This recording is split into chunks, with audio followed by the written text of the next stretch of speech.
Hey, Rob Shank here. It is Thursday, March the 19th. Man, this is going to be a seamless day here at Faith and Action. This is one of those back-to-back meeting days. Starts out with time with one of our own allied ministries here, Tim Gagline of Focus on the Family Action, which is the political action arm of Focus on the Family. He and I are going to talk this morning and hear a little bit about what their strategic operations are these days, what a new atmosphere they're working in. And while we don't directly engage in lobbying or legislative work, they do. So it'll be very informative for me.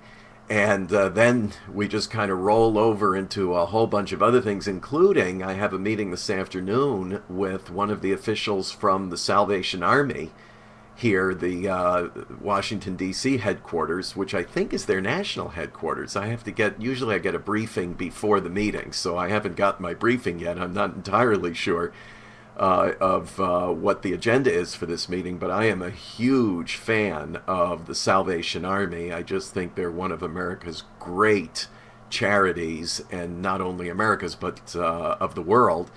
And of course, they have a fabulous history, and at their core is the gospel, the passionate preaching of the biblical gospel. So, Salvation Army is always big on my list of top 10.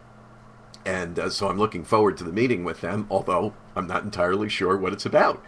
Then we also have a meeting today with a new congressional prayer caucus that has started, which is marvelous because what's happening is Republicans and Democrats, and I suppose independents as well, are finding that in these days of crisis and at a time when politics is not operating as usual, that they are turning their focus to what one of the leaders of this group, a member of Congress himself, said is the only sure hope, and that is prayer. And they've asked us to assist with that.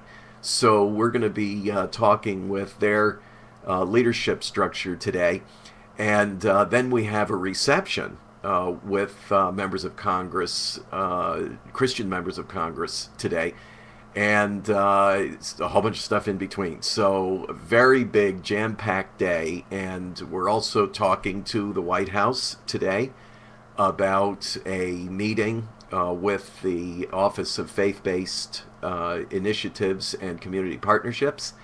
And that's very interesting because of President Obama's new director of that office, Josh Du Bois, who is himself an ordained Pentecostal minister from a dynamic church in Massachusetts. And yes, I know some of you think, okay, non sequitur there, or living contradiction or whatever you want. But hey, listen, one of the reasons that I think so-called Christian conservatives, and that term, conservative and liberal, left and right, and all of that, even Republican and Democrat these days, are being redefined in lots of different ways, and some of them have entirely lost their meaning.